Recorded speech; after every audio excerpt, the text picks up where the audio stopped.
see. One's refined, every bite feeds the curious mind. Fame's a dish, it's served so hot, we lap it up. Oh, we can't stop. A morsel here, a tidbit there. The bite connects us everywhere. Take a bite, feel the beat tonight. Breaking news under neon lights. A taste of fame in every line. The bite's the buzz, it's prime time. Drama, glamour, stories unfold. Every flash a treasure of gold. Secrets whispered through the vine. The bite reveals no place to hide. Rumors sizzle, the sparks ignite. A burst of truth, a dazzling bite. Gossip's loud, but oh, it's sweet. In this world we're on repeat. Take a bite, feel the beat tonight. Breaking news under neon lights. Red Sea solves her sticky floor. Big crush on stories 10 feet tall.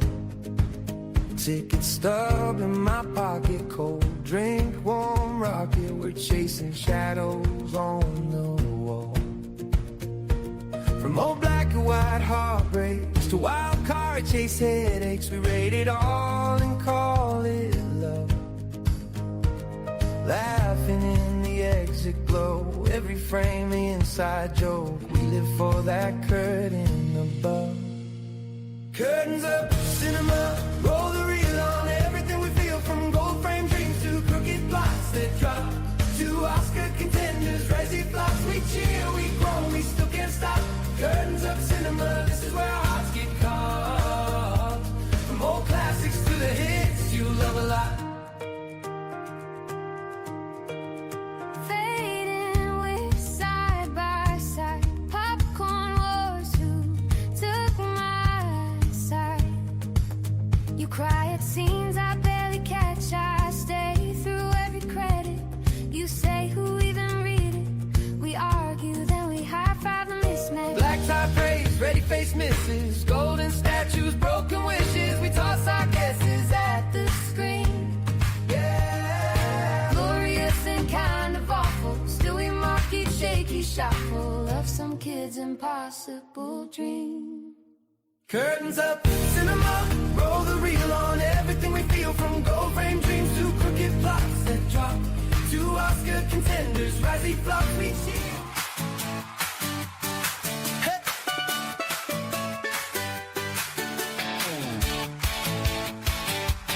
Oh, oh. Click on the screen, save all the names and the credits roll. Same safe hands on the wheel again, same store spun out of control. Then you walk in, script in your hand, fire in your eyes. Slide over, I'll drive this thing. Let's see what happens if we try. In the captain's chair, you're calling every shot from here. From the sequel to the pilot air. Can you turn the ship around this year? Take the reins, take control, grab the frame, grab the roll.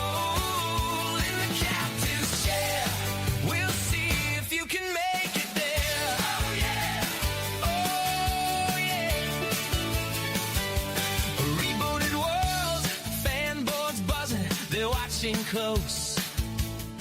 Can you fix what they broke before? Give the heroes a high, not just a pose. Studio suits, sexy kid, don't rock the boat. You just smile, tear up their notes. Watch me keep this thing afloat.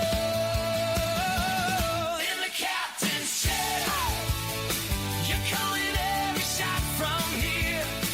From the franchise to the midnight scare.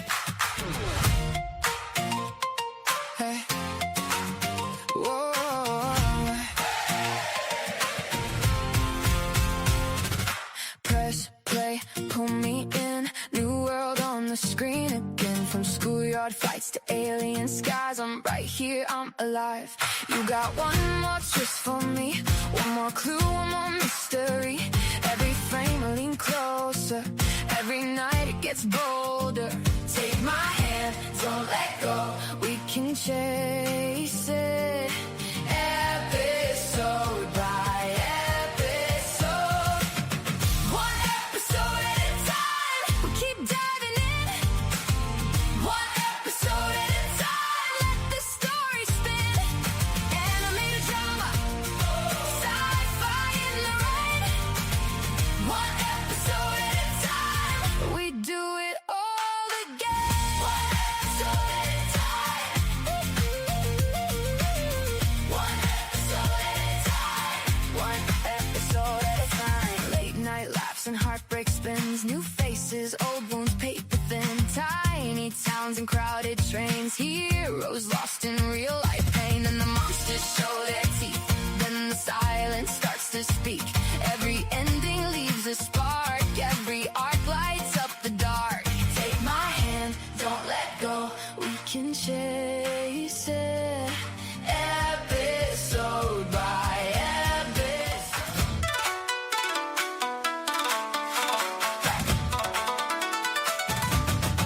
Let's go.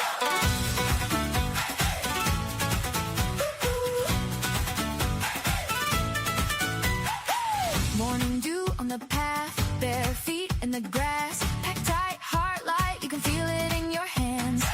Pocket map, one stone charm, little badge on your sleeve. Every turn says this is it, every sign says believe. It is time to leave the dock, look ahead, don't wait, don't stop, the sky's away. And so are you, one deep breath and push right through. It is time to start the day, start the day. Get on your own way, your own way. Your journey starts now, starts now. Get ready, get set, go. Get ready, get set, go.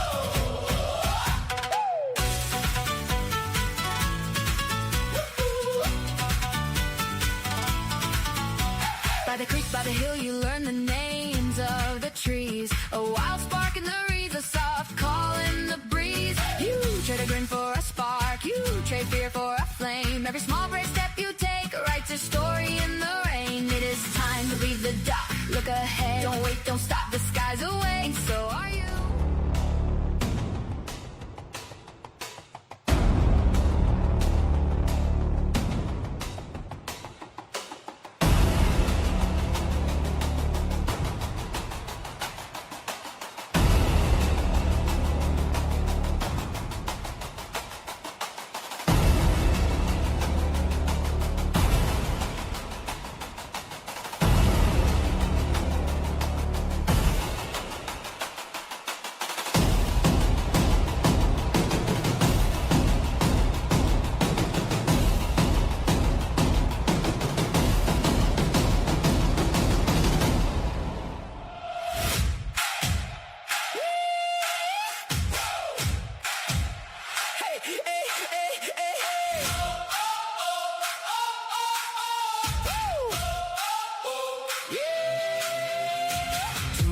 Tune in, got a story in the flame. Late night rules, breaking news, we're calling out the name. Caveman on the screen with this crew in formation. Top 10 movie scene, we spin the conversation. So cross the line, come a little closer now. Hit the tribe, yeah, we're taking over now. Join the tribe, join the tribe. Must see TV, broadcast network. Must see TV, join the tribe, join the tribe. The caveman and his crew.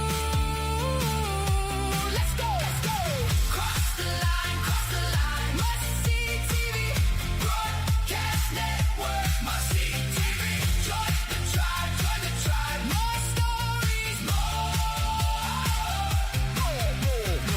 Audio, narrative, revowing every frame. Analysis, top 10, we make the verdict plain. From the first scene to the end, we're reading every angle. If you want the truth tonight, we got the whole thing tangled. So cross the line, come a little closer now.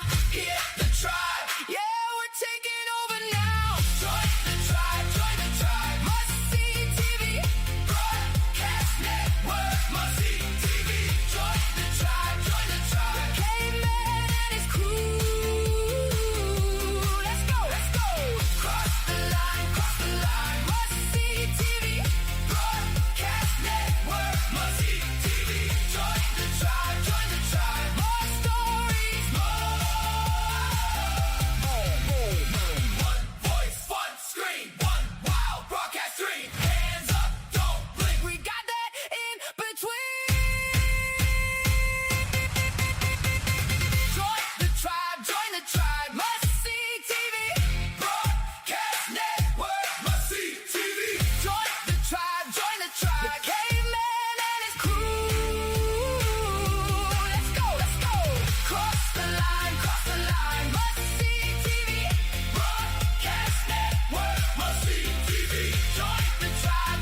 Scrolling through the screen so bright, a feast of stories in the night. One headline spicy, one's refined. Every bite feeds the curious mind.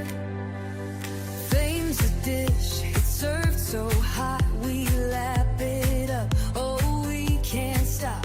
A morsel here, a tidbit there. The bite connects us everywhere. Take a bite, feel the beat tonight. Breaking news under neon lights. A taste of fame in every line. The bite's the buzz, it's prime. Hello, ladies and gentlemen, and welcome to a brand new episode of The Bite, where we take a bite out of the world of entertainment. One bite. That's so ridiculous. At a time. Crimson's here. Hello, Crimson. Hello, hello. Before we get to our stories and the rundown and all that good stuff, we have some growls to do, so let's do that. I believe we have two, so let's do it. Indeed we do. Okay, our first one of today is coming from a Graham Wyatt. Graham Wyatt. How you doing, buddy? It's been too long. It's been too long, my friend. From me to you, you got a great big bad K-bed. And our last and second one of today is from an Olivia Inspire. Olivia Inspired? Mm-hmm. Inspire. Wait, Inspire. Yeah. I'm definitely... I assume that's a screen name. Yeah, I'm definitely inspired right now, Olivia. Oh, you know what I'm doing. Olivia, from us to you, you got a great big bad caveman. All right, we have a lot of stuff to talk about, to go over today, as you know. Crimson, we have me and you, Crimson, going back and forth on the Odyssey, what we think is going to happen this weekend. And I have apologies to make to Crimson and everybody. Yes, you do. And especially Paul Ashley. I mean, he worked on the film. We have Comic-Con, a little bit of Comic-Con discussion. Johnny Depp made his appearance at Comic-Con as Ebeneezer Scrooge. We have Ebeneezer trailer reactions. And finally, I think we're going to leave this to the last because there's not much to talk about here. There's only so much I could talk. There's only so many words that could fly out of my mouth about this. Netflix has recently admitted for using AI on 300 titles. What? No. You mean nobody stopped studios and studios are going are doubling down on this? No. And I have some words to right at you, Sag. Again, I have to put your feet to the fucking flame, and I hate to do this. I hate doing that all the time. All right, so let's do the Odyssey first. The Odyssey came out the first weekend, crushing expectations, over $120 million and over $200 million worldwide. Now, listen, it's not like I said to Crimson, this movie is shit. I didn't say that. I did not say it.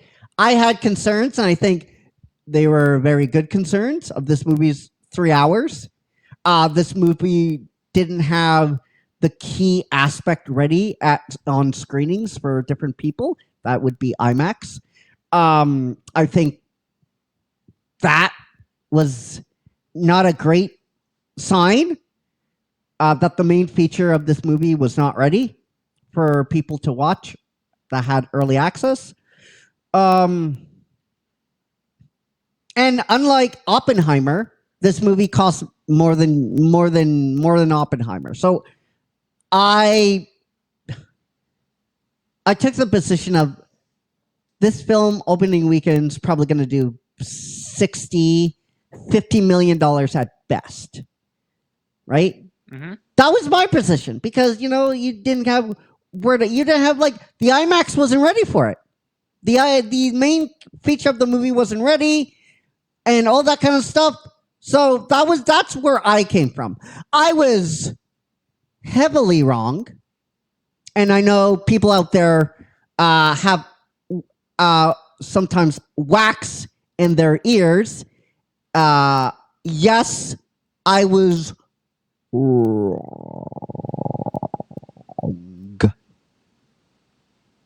I was wrong. So let's just get out of that way. Yes, I do make mistakes, and I do admit when I'm wrong on this network. But listen, when it made over $120 million opening weekend domestically, I was thrilled. I was happy. I sent Paul Ashley a message saying congratulations on the film. Tell Christopher Nolan I said congratulations as well. But that was week 1. Week 2, Crimson, what do you think it's going to make domestically?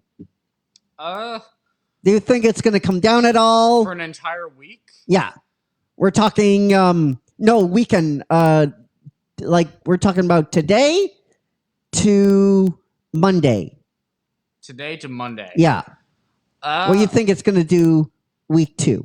Like domestically or internationally? Domestically. Domestically. I think that'll be good for another, over 200 million would be my guess. Domestically? Yeah. It's going to make another 200 million? I'd say so. No, but do you know movies drop from week 1 to week 2, right?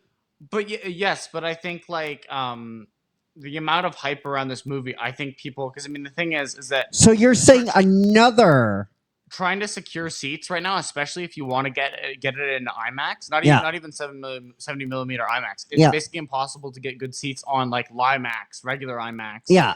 Right. So I'd say that there's a good deal of people who are buying tickets now to go see it another week 2 in advance. So you're saying domestically, this film is going to make another $120 million. Something like that. I could be dead wrong, and I'm happy to be dead wrong. Because look at Obsession, right? It's right. It's consistently, man.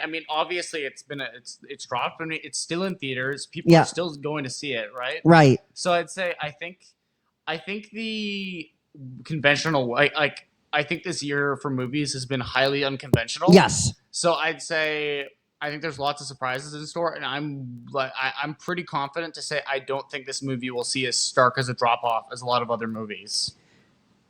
I think people. I think some people are going to see it twice, thrice. That's a good point. Yeah, this movie has legs. This movie seems to have legs. I just don't see. I'm happy to be wrong. Week 2, this isn't Masters of the Universe where people are going to see it once and feel like, all right, I've got my fix. Yeah. No, nobody. That's the problem. Nobody went to see the film well, because of Jared Leto. Now, so. Yeah. I think to be the voice of reason in the room, I am not prepared to say this movie is going to make another $100 million week 2. I think this film is going to make $75 million, which is an incredible number if it does that.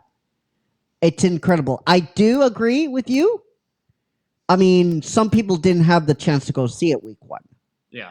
Right? Well, I was trying to get tickets to get it in IMAX, but it's basically it's essentially unless you want to sit right up against the screen, the options are pretty slim pickings. That's not even real IMAX. It's where we are, it's if you wanted to go see the movie in its intended format, you'd have to drive to Montreal or Toronto. Yeah. Yeah. But I'm just not willing to throw my cards out on the table and say this movie is going to make another $120 million. I just don't think. I think $75 million, that's less than a 50% drop. And I think if it does that, that would be incredible. I do think overseas, I do think this film will make another $180 million overseas. I do think that. Okay? I don't think this film will drop that much. That's why I'm saying $75 million. Right? Yeah. But I'm just not willing to do it. You guys know me. I'm usually the crazy one in the room. I just don't think this film is going to make another $100 million. It'll be close. $75 million is nothing to sneeze at. If you told anyone, hey, your film is going to make $75 million in week 2, they would take that, right? They would put that in the bank. So you say over $100 million week 2. I say $75 million. Let's see who is right when it comes to Monday's show. All right. And on we go to Comic-Con. Comic-Con, everybody, as you know, is going on right now. And Johnny Depp has made an appearance at Comic-Con. We've seen the White Rabbit. His name is Johnny Depp. Is white rare, though? I don't think white is rare. Is white rare? What do you mean? Like a white rabbit? Is that rare? I think a black rabbit, right? In the wild? Yeah. Or in the wild. Well, I mean, there's some species of like rabbits which, like, when they shed, yeah, for winter, they go white. All right. And they're brown in the summer. Okay. But yeah, I'd say, I mean, I don't know. In the area, usually it's mostly brown rabbits. All right. So the White Rabbit has been seen. It has been confirmed in Comic-Con, and he went as Ebeneezer. Everyone, for people that don't know, he's going to be Ebeneezer in the upcoming film Ebeneezer. Scrooge. Yeah, Ebeneezer Scrooge. Yeah. That's right. Yeah. I just don't want him doing this movie anymore. I just don't want Crimson. This is what I'm saying. I don't want him doing these movies anymore. He's going to be great. I'm sure. Right? Jack Sparrow, he's great in that role. He's going to be great in this role. I just want him to do like serious stuff, man. Because Crimson, when he's at 75%, he's one of the best actors in the world. And no one, I think, will dispute that. He's one of the best actors in the world. For me. And any given year, if he's in those movies, he has the potential to win an Oscar. Every single year. It's that much of a threat. So it's quite confusing why he keeps doing these movies. I don't know why he keeps doing these movies. Like, this movie's going to be good. He's going to be the wacky person. He's going to be Ebeneezer. It's going to be great. People are going to like him in the role. Kids are going to like him. Johnny, come on, man. Like, do some drama. There are other genre of films out there for him to be doing. I just don't know why. I don't know why he wants to keep going back to this stuff. Over and over and over again. Crimson, do you know how many people are begging him to do something serious? I'm unsure, but I'll take your word for it.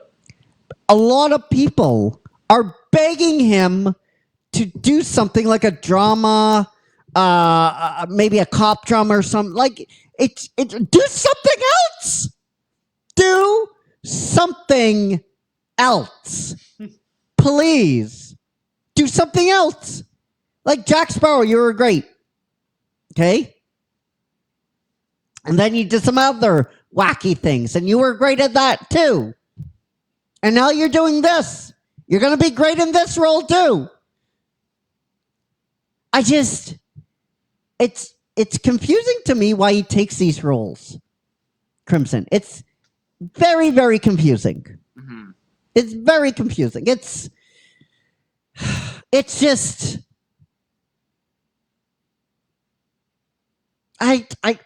why? That's the biggest question on everyone's mind in the movie world. Like, why do you keep doing this?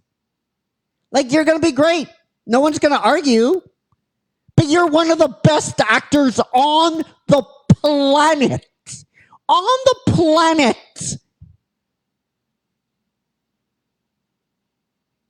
Mm-hmm. But you know something? When that day comes, people are going to line up in blocks to see him in a serious role. Because he has that ability every year to be an Oscar contender. And just throwing it away. You're throwing the best years of your life away. And maybe he doesn't want to do that, and that's his right. But he's so talented. Crimson, he is so immensely talented. Like, come on. Come on, please. Johnny, please. There's a cop drama right over there. Oh, a spooky movie where I could get to play a comical spooky man. I'll do that. Why?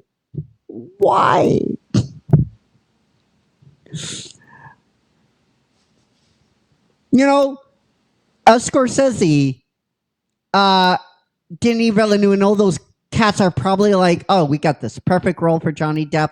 John's like, nah, I'm going to do the spooky role with this weird, spooky man. Why? That is, Crimson, you know, if he ever does a documentary, that is the biggest question I need answered. I want to know why. And maybe he doesn't want to say it, and that's his right. Maybe something profound happened to him, and that's his right not to disclose that. But it's just you're throwing away the best years of your life, man, by doing this. You really, really are. So, Johnny, please, just one. Just one serious movie. Just one. Listen to me. Listen. Okay, here's my pitch. Okay. Rumble. Here's my pitch. Just one. Just one. One. It could be an indie. It could be a movie under $100,000. I don't give a rat's ass. Just one. Give me one. Please. Just give me one film where you're not this spooky, over-the-top person. Please. I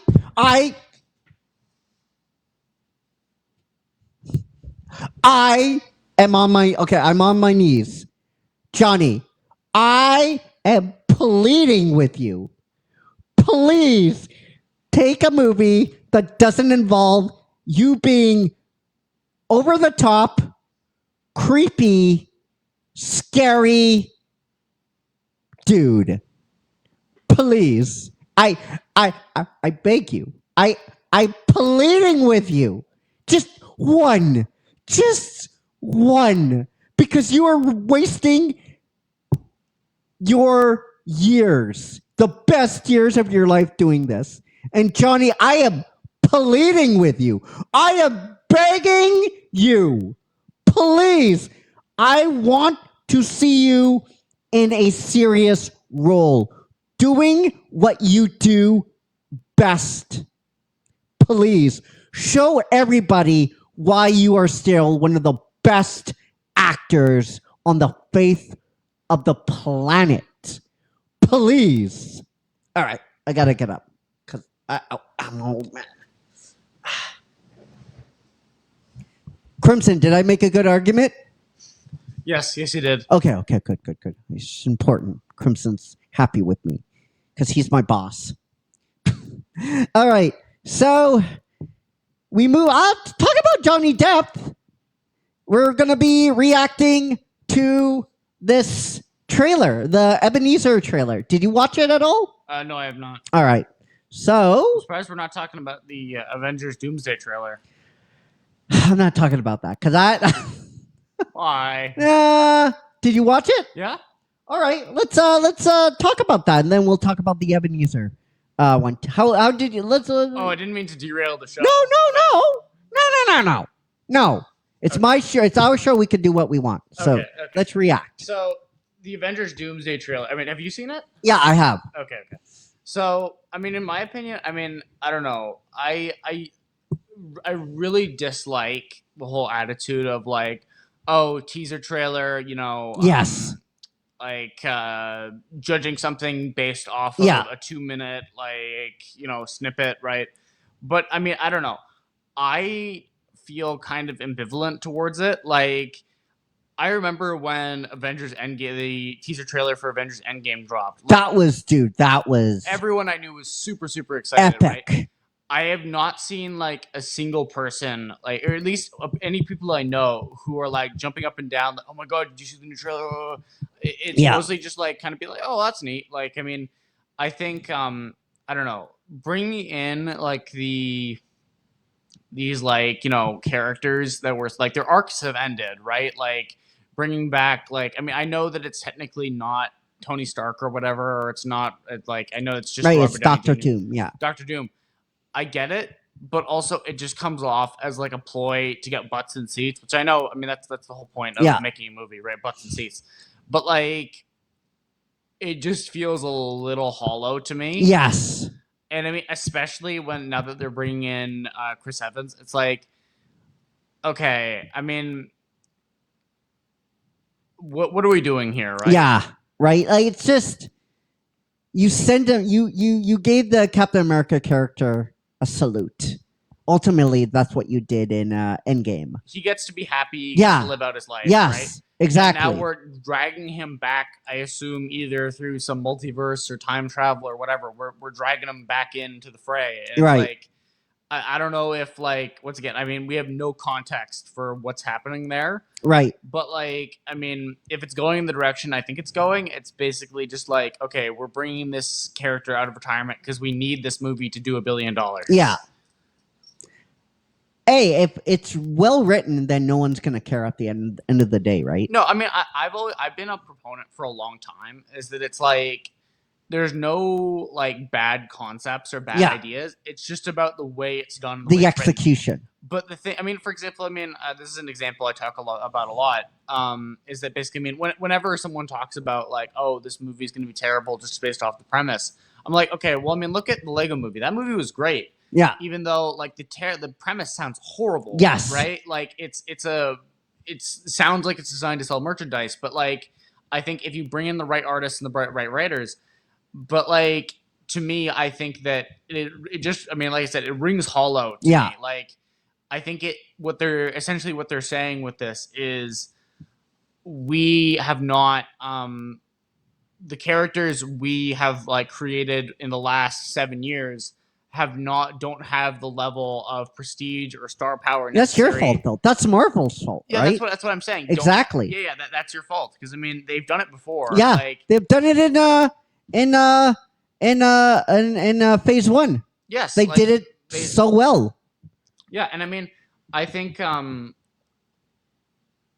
just think it like speaks to an unwillingness to like actually what's it called, like just follow through, because I mean, what's one thing I think is what I'm appreciating about the James Gunn DC verse now is that they seem committed no matter if, like, for example, I mean well, you also have to remember that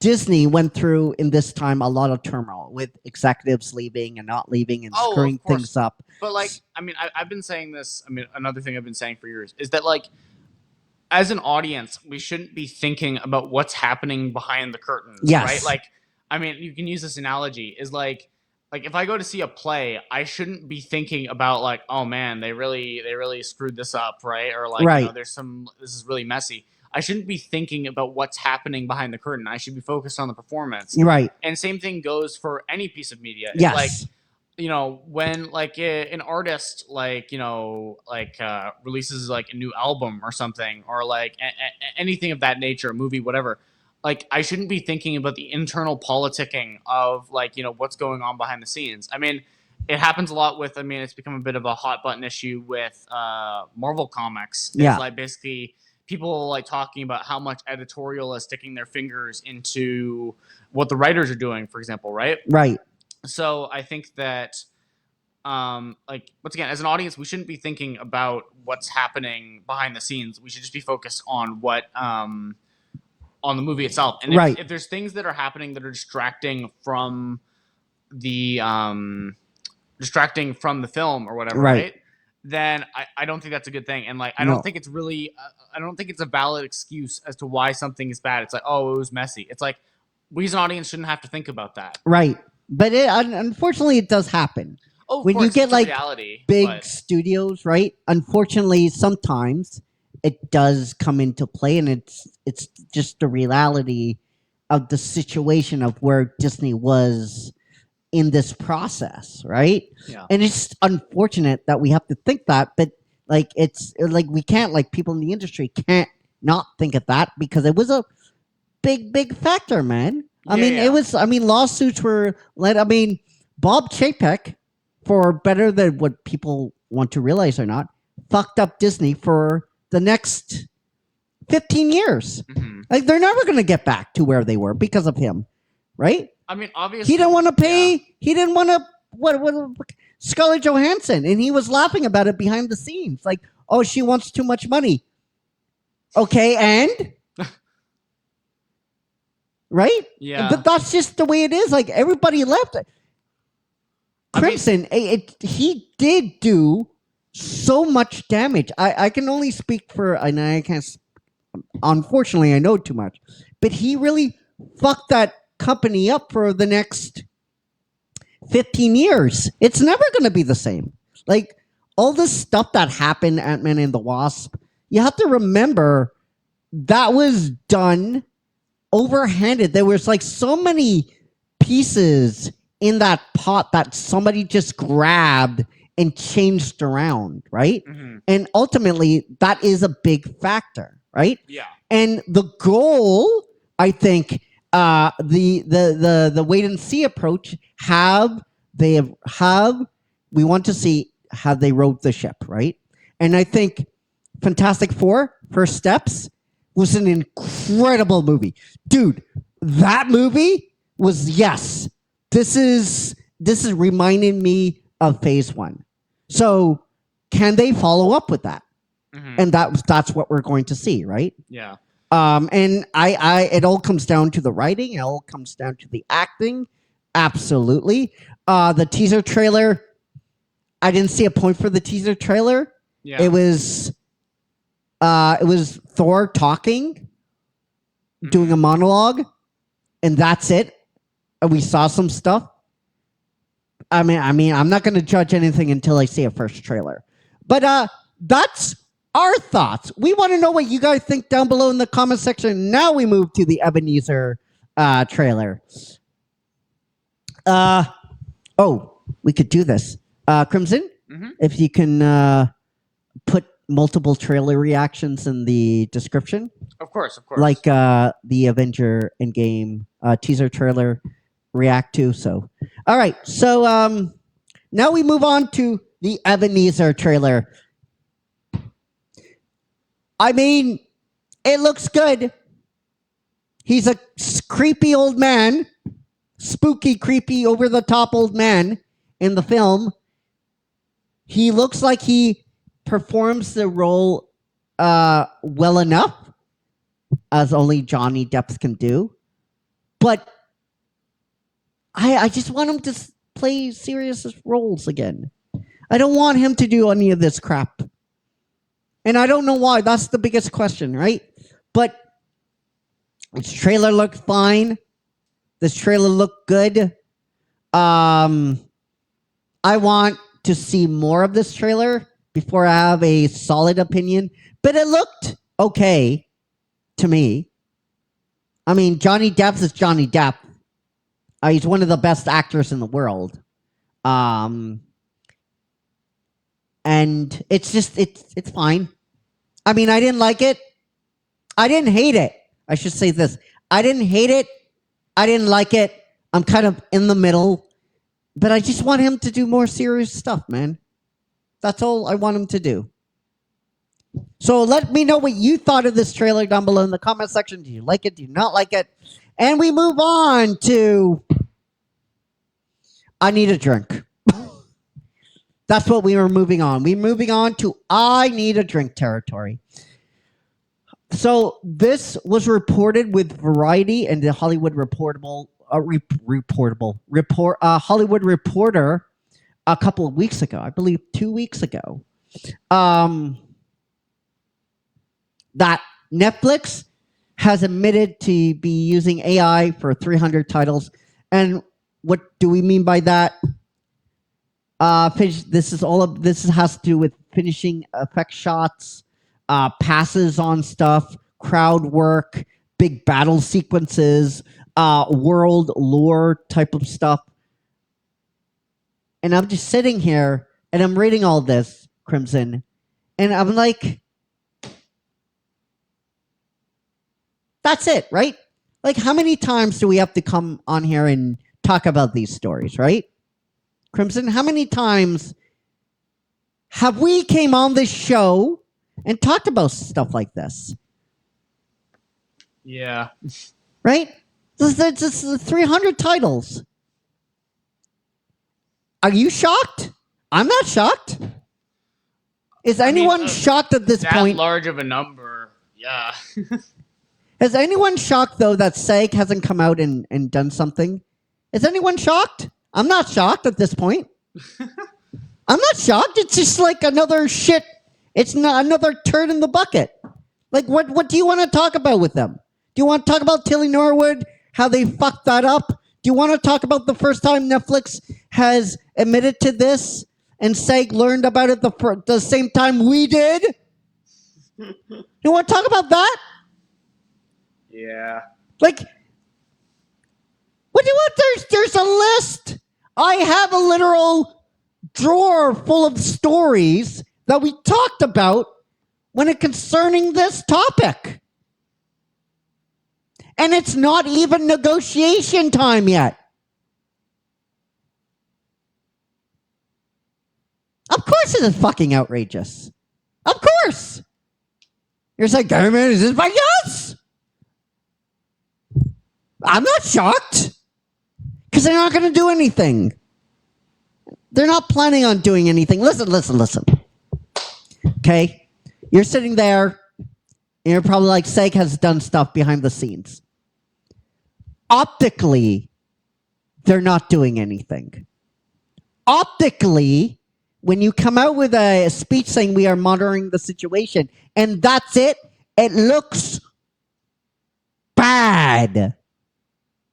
It looks like you are not doing anything.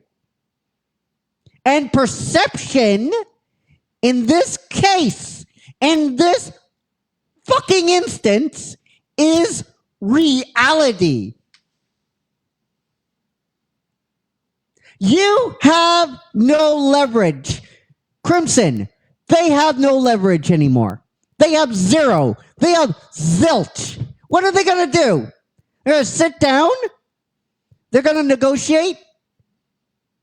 And SAG's going to go, we want this. They're going to be laughed at. They're going to be laughed out of the fucking room. I don't blame studios. You're thinking I should be damning studios. Studios are only going to do what studios are going to do. I mean, they're going to do what they're going to do. That's always been the case. And if you leave the door open, then studios are going to open it more, open the door more until it's all clear to go, until the floodgates open. That's what these studios do, and that's what Netflix has done. When you did not go after them the first time, what do you fucking think was going to happen?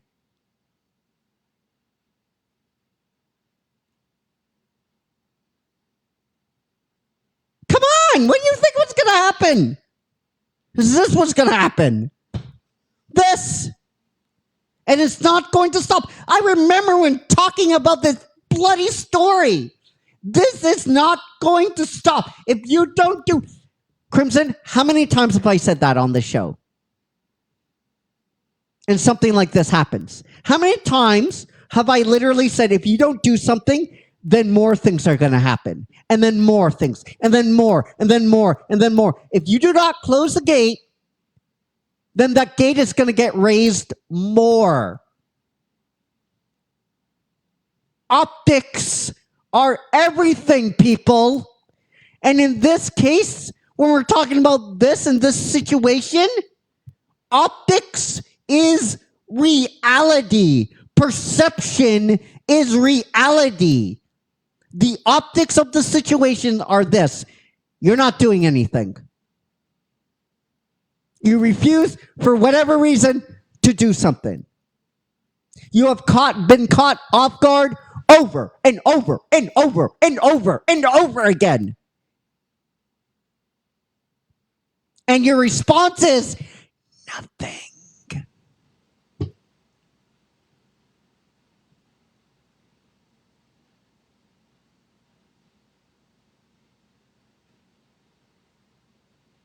Your response is nothing.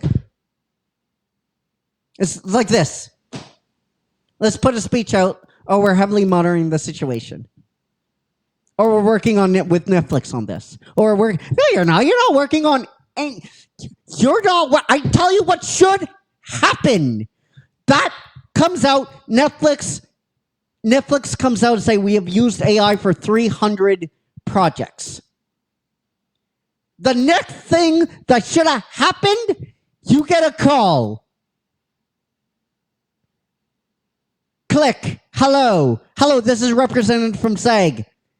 Issuing you a takedown order for all those titles.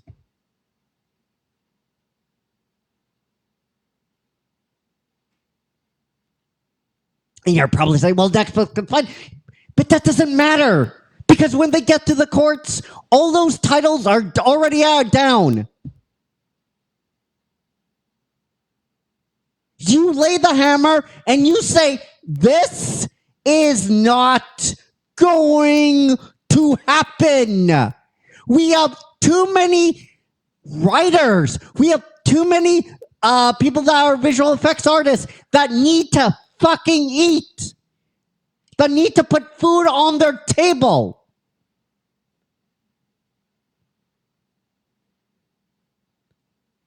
And your response is nothing in this case. Again. How many... I gotta ask everyone, what is the nail here? Like, when is the hammer going to the nail? When will Netflix pull the trigger? When will enough be enough? When will enough be enough? That seems to be the question. Seems to be the question here. When will enough be enough, SAG? I'm asking you, when will enough be enough? When will you say, that's it? It stops now. I don't know, maybe you don't have any balls left. I don't know, maybe you're just working for the 1% of actors that make millions and millions of dollars. Maybe you don't care about your talent. Maybe you don't care about the entertainment community. Maybe you don't care about hardworking people like Crimson. Maybe you don't care about people like me that's been in this industry for over 15 years. Maybe you don't care about people that are in your union. Maybe you don't care about the writers. Maybe you don't care about the visual effects artists. Maybe you don't care about the people behind the scenes. Maybe it just comes down you don't have any balls left. And you have given ground so much that you can't turn around and whip your dick out. That seems to be the question. Like, when is enough going to be enough? Like, I'm lost of what to say next. I'm totally blank on this. This is outrageous, but it's not surprising. I could sit here and say, I am begging you to do something, SAG. And we all know that's not going to work. That's not going to happen. They're not going to do anything. It's going to be very interesting when negotiation time comes. It's going to be very interesting. Very interesting. So, guys, that will do it for our show. Oh, please, I don't want to talk about this story or any other stories like this for a long time. But I know that's not going to happen. We have a responsibility here. So, we will see you tonight, right back here for a brand new episode of, or the season finale to Caveman, to the Captain's Chair. That's right. Mighty Morphin Power Rangers. So, tune in for that tonight. Until we see each other again, my friends, take care, be safe, be well. A club for life. And what are you doing? Crimson has already crossed the line. You need to do that as well. Cross the line. Join the tribe. Peace. Drama, glamour,